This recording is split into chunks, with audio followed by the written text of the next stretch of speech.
This presentation will demonstrate the use of a client-practitioner arrangement that will model real-world circumstances in order to gain an understanding of the client's background information and goals. This will be completed through the use of a pre-screening tool, a PARQ questionnaire, and consultation notes. Following the completion of a background check, a needs analysis will be provided to ensure goals are met efficiently, as will an action plan to ensure programs are effective. The client was a 20-year-old male weighing 64 kilos and standing at 171 centimeters tall, classifying him with a BMI of 22.2. He also had a blood pressure of 120/60. The client attends university full-time as well as plays soccer every week and also has a part-time job.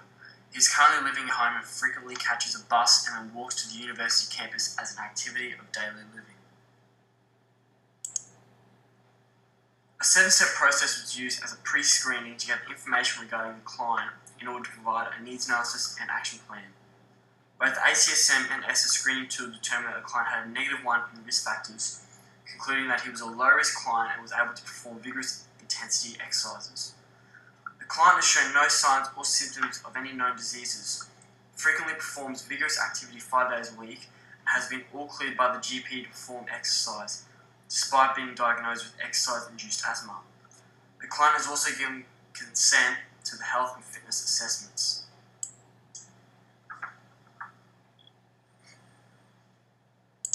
The client has shown no history of surgery, but does have a medical condition in asthma, which has been treated and cleared for exercise.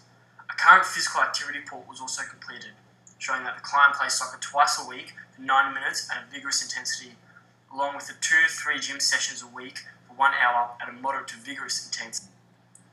The client then produced a set of goals, predominantly regarding improving aspects of soccer performance. Yet these client goals were interpreted, and 3 practitioner goals were identified within 3 categories. Firstly, the client needs to improve aerobic endurance to complete a full game of soccer.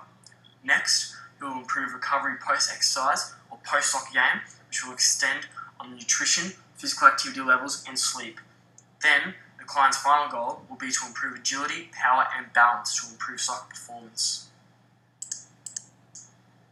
Following an interpretation of the client's goals, a needs analysis is required for the specific sport in which the client wishes to partake in, and for this report, it was soccer. Soccer is a game composed of 22 players on the field, each split into 2 separate teams with set positions assigned. The game runs for 90 minutes with a 15-minute break halfway through the game. Certain set positions require different physiological and physical demands. For example, a goalkeeper's aerobic capacity will be of much less importance than a midfielder or a winger. Yet jump height and strength play a more obvious part for goalkeeping than does a fullback. Soccer requires a high level of aerobic endurance as well as agility, balance, and power. Therefore, it is highly recommended that this client's needs factor in all types of components of physical fitness.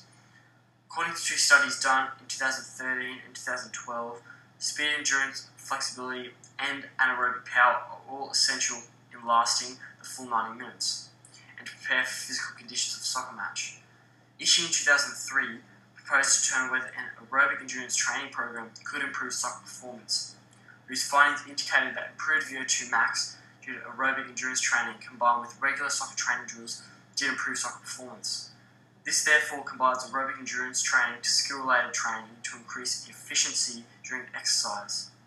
Finally, Helgerud's findings showed a strong correlation between improving soccer performance and maximal oxygen consumption, suggesting that soccer is largely dependent on aerobic power. Following the protocol of a 7-step process to pre-screening a client, information on goals, medical risks, lifestyle habits, and previous exercise programs were all collated and interpreted to provide a needs analysis that combined requirements for soccer with practitioner goals. Following the pre-screening and needs analysis process, an action plan must be implemented that will guarantee the reliability of a 4-week program. This means that prior to the exercise program, certain tests will be used to examine the client's standards, which will then be compared to the same tests 4 weeks later.